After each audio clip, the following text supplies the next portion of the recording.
નમસ્કાર દર્શક મિત્રો, અબતક ચેનલના વિશેષ કાર્યક્રમમાં આપનું સ્વાગત છે। મિત્રો, જો રાજ્યોની વાત કરવામાં આવે તો આપણું ગુજરાત રાજ્ય, જી હા દોસ્તો, આપણું ગુજરાત રાજ્ય હાલ વિકાસની હરોળમાં ઊભું છે। સાથોસાથ વાત કરીએ પ્રાકૃતિક સૌંદર્યની તો ગુજરાત રાજ્ય એ પ્રાકૃતિક સૌંદર્યથી ભરપૂર રાજ્ય છે। ગુજરાત રાજ્યના જિલ્લાની જો વાત કરવામાં આવે તો ગુજરાત રાજ્યના ઘણા જિલ્લો ઘણા ક્ષેત્રોમાં આગળ છે। ત્યારે ખાસ પંચમહાલ જિલ્લો કે જે પ્રકૃતિના ખોળે વસેલો છે અને પંચમહાલને જો યાદ કરીએ તો પંચમહોત્સવને કઈ રીતે ભૂલાય। જી હા દોસ્તો, આજે આપણે પંચમહોત્સવની મુલાકાતે જવાના છીએ અને જોવાના છીએ કે પંચમહોત્સવ શું છે। ખરેખર પંચમહોત્સવ સમયે યુનેસ્કો દ્વારા જેને વર્લ્ડ હેરિટેજ સાઇટ નક્કી કરવામાં આવી છે તેવી જગ્યાઓએ પણ ટુરિસ્ટોને લઈ જવામાં આવે છે। તો ચલો આપણે પણ કરીએ આ રંગીલા પંચમહોત્સવની સૈર। 14મી સદીમાં નિર્માણ પામેલી જામી મસ્જિદ એ 3 સાંસ્કૃતિક વારસાનો નમૂનો છે, કારણ કે જામી મસ્જિદમાં મંદિર, જિનાલય અને મસ્જિદ 3 પ્રકારની કોતરણી જોવા મળે છે। જામી મસ્જિદ બહારથી જોતા એક દરગાહ લાગે છે, જ્યારે અંદરની કોતરણી મંદિર જેવી છે। વધુમાં જો ગર્ભગૃહની વાત કરીએ તો ગર્ભગૃહ જૈન સંસ્કૃતિનો વારસો દર્શાવતું નજરે ચડે છે। આ ઉપરાંત ગેટમાં આવેલ કાર્વિંગ અવર્ણનીય છે, જેમાં ઝરૂખામાં અલગ અલગ પ્રકારની કોતરણી જોવા મળે છે। પહેલાના સમયમાં હવા માટેની કોઈ સુવિધા નહોતી, તે માટે ઝરૂખા બનાવવામાં આવતા હતા। વધુમાં આ મસ્જિદમાં આવેલ ગુંબજ હિન્દુ સંસ્કૃતિનું શ્રેષ્ઠ ઉદાહરણ દર્શાવે છે। મસ્જિદમાં જતા પહેલા વઝૂ કરવું ફરજિયાત હોય છે, ત્યારે જામી મસ્જિદમાં વઝૂ કુંડ જોવા મળે છે। ખાસ તો જામી મસ્જિદમાં માત્ર શુક્રવારે જ નમાઝ પઢવામાં આવતી। લોકો જ્યારે વઝૂ કુંડમાં વઝૂ કરીને નમાઝ પઢવા માટે પ્રવેશ કરતા। Tourist guide Parmar Narendra, welcome to Champaner Pavagadh. Champaner Pavagadh 2 in 1 दोनों एक ही है। यहाँ का हिस्ट्री ऐसा है कि यहाँ पर चंपानेर नाम इसीलिए रखा गया था कि यहाँ पर चंपा के फ्लावर बहुत ही थे और इसलिए इसको चंपानेर से पहचाना जाता है। और दूसरा रीज़न ये भी है कि यहाँ का जो मंत्री था उसका नाम था चंपा बनिया, तो इसलिए इसको चंपानेर से पहचाना जाता है। और ये जो पावागढ़ जो है, हजारों साल पहले यहाँ पे लावा फटा था और उसके ऊपर एक शक्तिपीठ है। 52 शक्तिपीठों में से एक शक्तिपीठ है महाकाली। तो ज़्यादा करके जो टूरिस्ट आते हैं पहले कालिका टेम्पल का विज़िट करते हैं और उसके बाद ये चांपानेर आर्कियोलॉजिकल पार्क की विज़िट करते हैं। तो अभी हम जहाँ पर खड़े हैं उस प्लेस का नाम है जामी मस्जिद। यूमी protected monument and Jami Masjid and world heritage site and UNESCO. तो इस मोन्यूमेंट को 2004 के अंदर एपीजे अब्दुल कलाम सर के हाथों में यहाँ पर डिक्लेयर किया गया था, तब से ये हेरिटेज साइट से पहचानी जाती है। तो इस मोन्यूमेंट का नाम है जामी, यूमी protected monument and Jami Masjid and world heritage site and UNESCO. इस मोन्यूमेंट यानी कि 14th सेंचुरी के पीरियड के अंदर बनाई गई थी और इसके अंदर जो देखने लायक है पूरा इंडो इस्लामिक आर्किटेक्ट है। आप बाहर से देखोगे तो पूरा मस्जिद है, अंदर से देखोगे तो पूरा हिंदू टेम्पल्स है और ये पूरा इंडो इस्लाम आर्किटेक्ट से पहचाना जाता है। और ये मोन्यूमेंट ओनली फ्राइडे प्रेयर के लिए इस मोन्यूमेंट का यूज़ किया जाता था। करीबन जो हर रोज़ करीबन 300 से 500 टूरिस्ट यहाँ पर विज़िट करते हैं। और बहुत सी यानी कि जब से ये हेरिटेज साइट बना है तब से यानी कि टूरिज़्म बहुत ही बड़ा हुआ है, क्योंकि जब से ये टूरिज़्म जब ये नहीं था, जब हेरिटेज साइट नहीं था तो बहुत से टूरिस्ट कम आते थे, मगर जब से यानी कि हेरिटेज साइट बना है और यहाँ पर फेस्टिवल भी होते हैं पंच महोत्सव, तो पंच महोत्सव के दरमियान यहाँ पर खूब ही बहुत ही टूरिस्ट आते हैं। 15મી સદીમાં નિર્માણ થયેલ કમાની મસ્જિદ કે જેમાં મુખ્ય 9 કમાનો આવેલ છે અને આ કમાનો જ કમાની મસ્જિદની ઓળખાણ છે। કોતરણીના અદ્ભુત નમૂના તરીકે એક ભવ્ય સ્તંભ પણ અહીં જોવા મળે છે। લીલા ગુંબજ મસ્જિદનું નિર્માણ 15મી સદીમાં થયું હતું। ભવ્યાતિ ભવ્ય રીતે નિર્મિત આ મસ્જિદ કોતરણીનો અદ્ભુત નમૂનો છે। ખાસ તો અંદર જૈન કોતરણીનો નમૂનો દેખાય છે।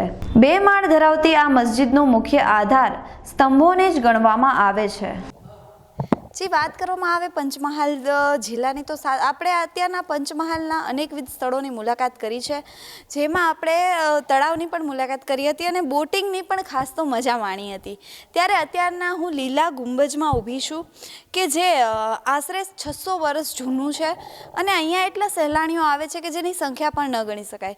સાથોસાથ વાત કરીએ તો જે પૌરાણિક રૂઢિ પ્રમાણે જે કોતરણી કરવામાં આવી છે તે અવર્ણનીય છે. સાથોસાથ અહીંયા આવતા જે લોકો છે મન મૂકીને આ જગ્યાને માણે છે. ત્યારે હવે આપણે પંચમહાલની અલગ અલગ જગ્યાઓએ જવાના છીએ અને મુલાકાત કરવાના છીએ. જી, ખાસ તો તમે જોઈ શકો છો કે જે પ્રાકૃતિક દ્રશ્યો અહીં કંડારવામાં આવ્યા છે તે અવર્ણનીય છે. સાથોસાથ વાત કરીએ તો પૌરાણિક રૂઢિથી જે ચિત્રો કંડાર્યા છે તે પણ ન વર્ણવી શકાય. જ્યારે જૂની રૂઢિ છે તેને જાગૃત રાખવા માટે અત્યારના એનું રક્ષણ કરવું એટલું જ જરૂરી છે. ત્યારે ગોધરા કલેક્ટરના આદેશથી અત્યારના અહીંયા અલગ અલગ જગ્યાઓનું સંરક્ષણ કરવામાં આવે છે અને અહીંયા અલગ અલગ ગાઈડ પણ પ્રોવાઈડ કરવામાં આવ્યા છે. ત્યારે જૂની પુરાણી સંસ્કૃતિને જાળવી રાખવાનો વારસો એ ખૂબ જ જરૂરી છે અને અત્યંત આવશ્યક છે. તો આવી જ રીતે નવા સ્થળ સાથે આપણે ફરીથી મળતા રહીશું અને પંચમહાલના અનેકવિધ નવા સ્થળોની મુલાકાત કરીશું. જી, સાત કમાનનું નિર્માણ 15મી અને 16મી સદી વચ્ચે કરવામાં આવ્યું હતું. ખાસ કરીને સાત કમાનનું નિર્માણ કોઈપણ પ્રકારના માટી, ચૂના કે સિમેન્ટના ઉપયોગ વગર બનાવવામાં આવ્યું છે. સાત કમાન માત્ર પથ્થરની યોગ્ય ગોઠવણીના કારણે જ હાલ સ્થિત છે. મિન્ટનો ઉપયોગ 15મી સદીમાં સિક્કા છાપવા અને તેનો સંગ્રહ કરવા માટે થતો હતો. ત્યારે હાલના સમયમાં જે રીતે રિઝર્વ બેંક કાર્યરત છે તે રીતે 15મી સદીમાં રિઝર્વ બેંકની જગ્યાએ મિન્ટ કાર્યરત હતી. મિન્ટમાં નિશ્ચિત અંતરે જમીનમાં ખાના બનાવવામાં આવ્યા છે જેમાં નાણાંનો સંગ્રહ કરવામાં આવતો હતો. इस जगह पर हम पहुँचे. इस जगह का नाम है मिंट. जो मिंट यानी कि पैसे रखने की भी जगह थी और पैसों का संग्रह भी किया जाता था और यहाँ पर पैसे भी बनाए जाते थे. तो उस ज़माने के अंदर यानी कि सोने के सिक्के भी बनते थे, चांदी के भी सिक्के बनते थे, जिसका उस ज़माने में वो लोग यूज़ करते थे. और इसका निर्माण करीबन 14th सेंचुरी से पहले किया गया था. और आप देख रहे हो जो ये जिस जगह पे यानी कि पैसों का संग्रह किया जाता था वो हॉल्स है जहाँ पर पैसे रखे जाते थे और पैसों का स्टोरेज यहाँ पर इस जगह पर किया जाता था. और ये सबसे बेहतरीन उस ज़माने की जो मिंट से पहचानी जाती है उस जगह का नाम है मिंट साल, जिसे मुद्राशाला से भी पहचाना जाता है. और अभी की जनरेशन के जो बैंक्स है उसी तरह का यहाँ पर 14th सेंचुरी के अंदर इस चीज़ का यूज़ किया जाता था जिससे मिंट से पहचाना जाता है. વાત કરવામાં આવે તો અત્યારના આપણે 7 મંજિલ પર આવી પહોંચ્યા છીએ અને 7 મંજિલ કે જે એક કિલ્લાની દિવાલ અંદર બંધાયેલી છે અને ખાસ તો ખાપરા અને ઝવેર નામથી આ મંજિલ ઓળખાય છે. ત્યારે ચલો આપણે જોઈએ કે 7 મંજિલનું ખરેખર સ્ટ્રક્ચર કેવું છે. જી, 7 મંજિલ કે જેનું નિર્માણ 15મી સદીમાં થયું હતું. આ 7 મંજિલ કિલ્લાની દિવાલને નજીક બનાવવામાં આવી છે. 7 મંજિલ એ દોસ્તીનો એક અદ્ભુત નમૂનો છે.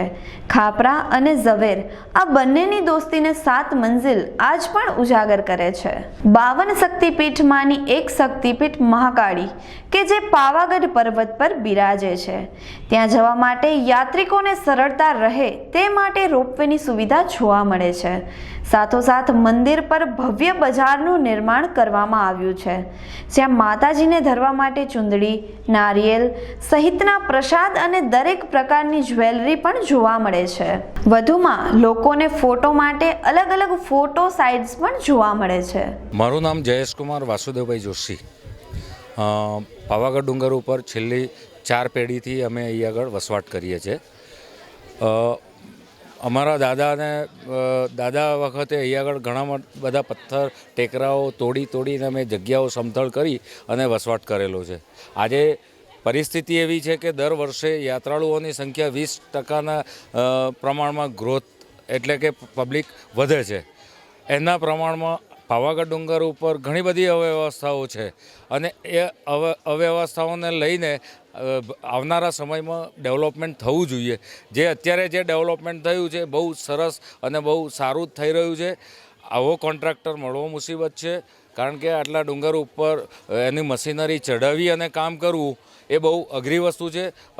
ગુજરાતમાં ઘણા બધા કોન્ટ્રાક્ટરો છે, પણ અહીં એક જે કામ થઈ રહ્યું છે એ બહુ પ્રશંસનીય પાત્ર છે અને બહુ સારું કામ થઈ રહ્યું છે. યાત્રાળુઓ માટે આવનારા સમયમાં રહેવા માટે ધર્મશાળાઓ, બેસવા માટે ઓટલા, પીવાના પાણીની પરબો, સાથે સાથે લોકર રૂમો અને જૂતા સ્ટેન્ડને વગેરે બધું બનવું જોઈએ અને યાત્રાળુઓને એક સારો મેસેજ જાય એવું ઝડપથી કામ પણ થવું જોઈએ. અત્યારે હાલના સમયે જે ચાલુ સરકાર છે, બીજેપીની રૂપાણી સાહેબની સરકાર છે, એના અનુસંધાને ઉપર મંદિર ડેવલપમેન્ટનું કામ ચાલી રહ્યું છે. મંદિર પરિસરમાં એનું મૂકેલું છે મંદિર કઈ રીતે બનશે. 3 ફેઝમાં મંદિર બનવાનું છે. 3 માળનું મંદિર બનશે અને અંદાજિત 5000 માણસો અંદર સમાવી શકાય એવી વ્યવસ્થા હશે. અંદર એક દવાખાનું હશે, મંદિર પરિસરની ઓફિસો વગેરે હશે, પોલીસ બૂથ પણ ત્યાં બનશે. એ સાથે અત્યારે ટોયલેટ બાથરૂમના બ્લોકનું કામ ચાલી રહ્યું છે.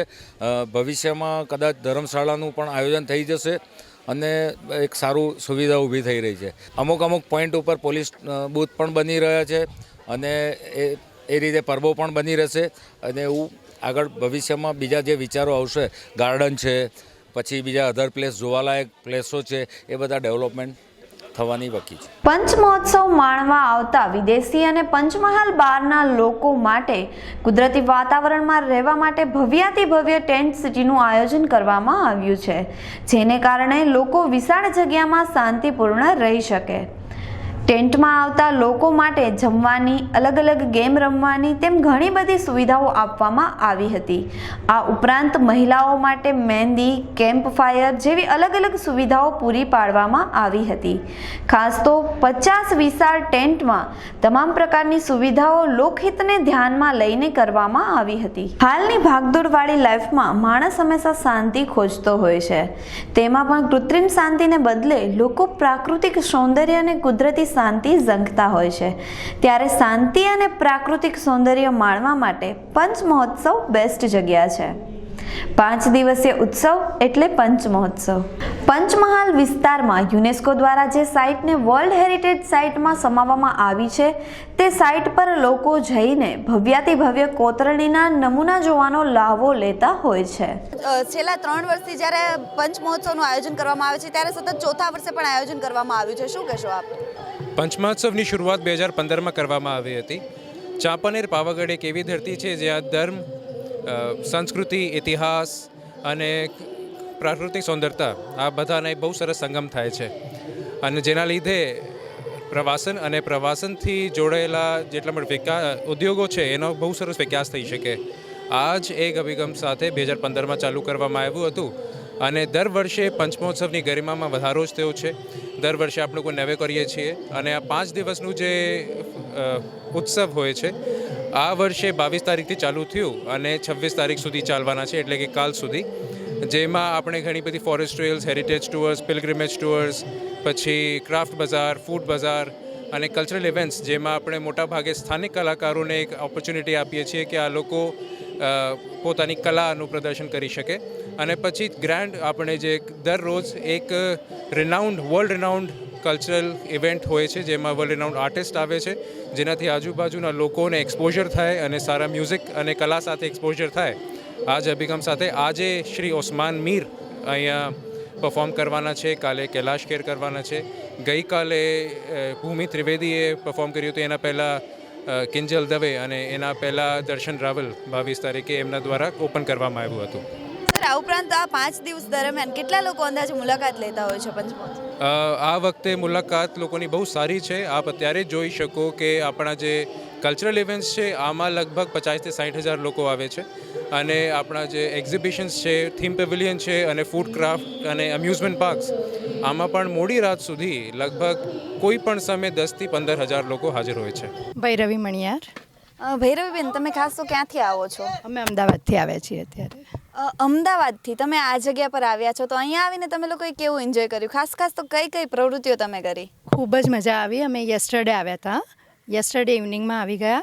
પછી અમે હોર્સ રાઇડિંગ કર્યું, હાથમાં મહેંદી અને ટેટૂઝ ને બધું કર્યું હતું અને ખૂબ જ કેમ્પ ફાયરિંગમાં એન્જોય કર્યું અમે. ઇવન ભૂમિ ત્રિવેદીનો જે શો હતો એમાં પણ ખૂબ જ મજા આવી અમને.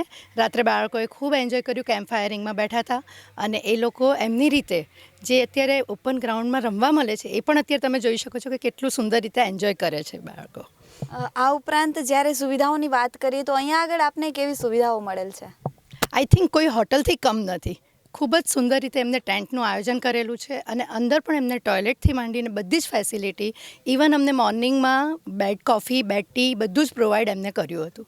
એટલે ખૂબ જ સુંદર રીતે આયોજન કરેલું છે. સાથોસાથ વાત કરીએ તો અત્યારના યુગમાં લોકો અવાજથી કે આમ ઘોંઘાટથી કંટાળી ગયા છે અને અહીંયાનો માહોલ એકદમ શાંતિપૂર્વક છે. સાથોસાથ અહીંયાથી પાવાગઢ પણ ખૂબ જ સારી રીતે દેખાય છે. તો એ તમને કેવું લાગ્યું? અમે અત્યારે હવે પાવાગઢની વિઝિટ લઈએ છીએ, પણ અમારે સવારે અમે હેરિટેજ વિઝિટ લીધી તો અમને ખૂબ જ શાંતિ અને એટમોસ્ફિયર બહુ સુંદર લાગ્યું. સવારે 7 વાગે અમે ત્યાં આગળ રાઉન્ડ મારીને આવ્યા. બહુ સુંદર વાતાવરણ હતું અને ગમ્યું અમને લોકોને ફરવાનું. જે લોકો તમને નિહાળી રહ્યા છે એ લોકોને તમે આ જગ્યાને લઈને શું સંદેશો આપશો? આવો મોકો જ્યારે બી મળતો હોય ટેન્ટ સિટીમાં રહેવાનો તો ચોક્કસ એ લોકોએ પણ એન્જોય કરવું જોઈએ અને આવી જગ્યાએ આવી અને પોતાની એક લાઈફ કે જે આપણે અત્યારે દોડાદોડની જિંદગીમાં ભૂલી ગયા છે તો આ જગ્યાએ શાંતિથી આપણે જીવી શકીએ અને એન્જોય કરી શકીએ એવું એટમોસ્ફિયર સરસ છે અહીંયા. સચિનભાઈ, તમે ક્યાંથી આવો છો? અમે અમદાવાદથી આવ્યા છીએ ફેમિલી સાથે. લગભગ અમે 8 જણાનું ફેમિલી છે અને ખૂબ જ એન્જોય કર્યું. ગઈકાલે રાત્રે ભૂમિ ત્રિવેદીનો કાર્યક્રમ હતો એટલે ખૂબ એન્જોય કર્યું, મજા આવી. પબ્લિક લગભગ ઓછામાં ઓછી 30,000 જેવી પબ્લિક હશે અહીંયા આગળ ગઈકાલે રાત્રે. અને ડિસ્ટ્રિક્ટ કલેક્ટર ને બધા જ હાજર હતા, બધા મહાનુભાવ હાજર હતા. એટલે ખૂબ સુંદર કાર્યક્રમ ગઈકાલે રાતનો પણ હતો અને આજે પણ એવું જ વાતાવરણ. એટલે સવારનો ટાઈમ છે એટલે નાસ્તો કરીને હવે now we are going for heritage site seeing અને પછી અમે રોપવેમાં પાવાગઢ દર્શન કરવા જઈશું. એટલે કાર્યક્રમ બહુ ખૂબ સુંદર કાર્યક્રમ અને ખૂબ સુંદર આયોજન. બધા ટેન્ટ બહુ સરસ ટેન્ટ છે. દરેક ટેન્ટની અંદર બાથરૂમ વ્યવસ્થિત રીતે સુનિયોજિત આયોજિત બાથરૂમ્સ અવેલેબલ છે અને દરેક ટેન્ટમાં બધી જ ફેસિલિટી એસીથી માંડીને દરેક ફેસિલિટી અવેલેબલ છે. એટલે ખૂબ સુંદર સ્વિસ ટેન્ટ અવેલેબલ છે. ખાસ તો અહીંયાના એટમોસ્ફિયરની વાત કરીએ તો એ તમને કેવું લાગ્યું અહીંયાનું? ખૂબ જ સરસ ખૂબ જ સરસ વાતાવરણ. આવું સવારના અમે કોઈ દિવસ ગામડાનું વાતાવરણ આવી રીતે એન્જોય જ નથી કર્યું. આપણે શહેરમાં કોઈ દિવસ આવી સ્વચ્છ હવા એન્જોય જ નથી કરી. એટલે અમે સવારના 6 વાગે ઉઠીને ચાલવા ગયા અને આજુબાજુ જે હરિયાળી છે હરિયાળીને માણી અને સવારે અમે લોકો થોડુંક આજુબાજુ બધું ફર્યા. એટલે ખૂબ સુંદર વાતાવરણ. આપનું નામ? નીતિન શાહ, આપ ક્યાંથી આવો છો? અમદાવાદથી. નીતિનભાઈ, આપ અમદાવાદથી અહીંયા પધાર્યા છો, એનું ખાસ કારણ? એકચ્યુઅલી પંચ મહોત્સવ વિશે બહુ જ સાંભળેલું હતું અને છેલ્લા લગભગ 3 વર્ષથી આ જે આયોજન થઈ રહ્યું છે એના વિશે ખૂબ સાંભળેલું હતું. એટલે ઈચ્છા હતી કે એક વખત જરા જોઈએ કે ખરેખર આયોજન કેવું છે અને ખરેખર બહુ જ એક્સલન્ટ છે. એમ અહીંયા એક વખત આવવું જોઈએ અને મેં તો વિચાર્યું કે ફરીવાર પણ ફેમિલી સાથે અહીંયા આવવું જ છે. ખાસ તો અહીંયા આગળ આવીને તમને સૌથી વધારે શું ગમ્યું? વાતાવરણ, આયોજન, માર્શલ આર્ટ. કોઈ જગ્યાએ કંઈ એવો પ્રોબ્લેમ જ નથી લાગ્યો કે તમે અહીંયા આવ્યા પછી કંઈ તમને તકલીફ પડી હોય. ઇવન તો સચિનભાઈએ બધું તમને મેજોરિટી તો વધારે એક્સપ્લેન કર્યું જ છે, પણ નાના સ્ટોલથી લઈને સ્વચ્છતાનું જબરજસ્ત અભિયાન અહીંયા છે એમ કહી શકાય. કારણ કે લગભગ રેગ્યુલર દર અડધી કલાકે સફાઈ થાય છે એકચ્યુઅલી. અને ગવર્મેન્ટે સ્પેસિફિક મને તો પર્ટિક્યુલર એવું હતું, અમે લોકો એક સેનેટરી નેપકિન ઇન્સિનરેટર બનાવીએ છીએ એટલે કે સ્વચ્છતાની આઇટમ છે. અને ગવર્મેન્ટની પણ એક ઈચ્છા હતી કે આનું જો કોઈ જગ્યાએ એવું પ્રમોશન થઈ શકતું હોય પ્રોડક્ટ તો એના માટે થઈને અમે લોકો અહીંયા સ્પેસિફિક આવેલું છું અને એના માટે થઈને પણ ગવર્મેન્ટનો ખૂબ સારો સહકાર છે. એટલે અહીંના લગભગ મેજોરિટી તમે ટેન્ટની વાત કરો, પ્રોગ્રામની વાત કરો, લગભગ કોઈ જગ્યાએ ક્યાંય એવું બાંધછોડ કરી જ નથી. સૌરાષ્ટ્રમાં જે રીતે સાતમ આઠમ પર મેળાઓ યોજાય છે તે રીતે પંચમહાલ જિલ્લામાં પંચ મહોત્સવ સમયે મેળાઓ યોજવામાં આવે છે, જેમાં જ્વેલરી, રમકડા, હોમ ડેકોરેટ માટેની વસ્તુઓ, દરબારી બંગડી, કપડાં જેવી ઘણી બધી વસ્તુઓનું વેચાણ થાય છે. વધુમાં આ મેળામાં ડ્રોઈંગ જેવી અલગ અલગ સ્પર્ધાઓ પણ યોજવામાં આવે છે. હજી વાત કરવામાં આવે પંચમહાલ જિલ્લાની તો પ્રાકૃતિક સૌંદર્યથી ભરપૂર એવો આ પંચમહાલ જિલ્લો છે. ખાસ કરીને ઘણા બધા લોકો માત્ર ને માત્ર પાવાગઢ આવીને જતા રહે છે. ખાસ તો તેમને એ ખ્યાલ નથી કે પંચમહાલ જિલ્લો કઈ રીતે પ્રાકૃતિક સૌંદર્યથી ભરેલો છે. સાથોસાથ વાત કરીએ અહીંયાની હેરિટેજ સાઇટની તો અહીંયા આગળ સરકારે ઘણી હેરિટેજ સાઇટ ડિસાઇડ કરી છે. સાથોસાથ વાત કરવામાં આવે તો ગોધરા જિલ્લાના કલેક્ટર દ્વારા એક અગત્યનો નિર્ણય લેવામાં આવ્યો છે ને પંચોત્સવ મહોત્સવ અહીંયા આગળ રાખવામાં આવે છે.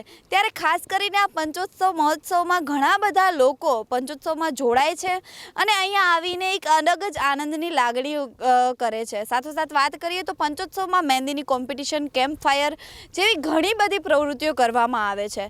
ઉપરાંત પંચમહાલ જિલ્લાની વાત કરીએ તો એમાં પણ ઘણી ખરી જગ્યાઓ એવી છે કે જે જોવાલાયક છે, જે જોતાં જ આપણને એમ થઈ જાય કે ના, એકવાર તો અહીંયા આવવું જ જોઈએ. ખાસ કરીને અત્યારના આપણે બોટિંગની મજા માણી રહ્યા છીએ અને ઘણા ખરા સહેલાણીઓ અહીંયા બોટિંગ માટે પણ આવેલા છે. બોટિંગની મજા આપણે વડા તળાવમાં માણી રહ્યા છીએ. ત્યારે સાથોસાથ જો વાત કરીએ તો પાવાગઢ પણ અહીંયા નજીક જ છે. તો પાવાગઢ આવતા દરેક લોકોને મારું એક સજેશન છે કે જ્યારે પણ તેઓ પાવાગઢ આવે તો ચોક્કસથી અહીંયા પંચોત્સવનો લાવો લે અને આવે અને માણે. ખાસ તો જે લોકો સાથે વાત કરેલી તે લોકોના પણ ઓપિનિયન એવા જ આવેલા કે અહીંયા આગળ આવીને એક અલગ જ આનંદનો અદ્ભુતિ થાય છે. વડા તળાવનું નિર્માણ 14મી સદીમાં થયું હતું. પાવાગઢ ડુંગરથી દૂર હોવા છતાં પાવાગઢ ડુંગરની નજીક હોવાનું આભાસ કરાવતું વડા તળાવ કે જ્યાં લોકો બોટિંગની મજા મન મૂકીને માણતા હોય છે. સહેલાણીઓ બહોળા પ્રમાણમાં આવે છે અને બોટિંગ કરીને જાય છે. મિત્રો, આપણે પંચમહોત્સવ દરમિયાન જામી મસ્જિદ, વડા તળાવ જેવી અનેક વર્લ્ડ હેરિટેજ સાઇટ જોઈ અને આપણે જાણ્યું કે 14મી અને 15મી સદીથી તેમનું નિર્માણ થયું હતું. સાથોસાથ આપણે અદ્ભુત કોતરણીના નમૂના પણ જોયા. આવા નવા વિષય સાથે આપણે ફરીથી મળતા રહીશું. ત્યાં સુધી મને તમારી દોસ્ત જિજ્ઞાને રજા આપો અને જોતા રહો અબ તક. નમસ્કાર.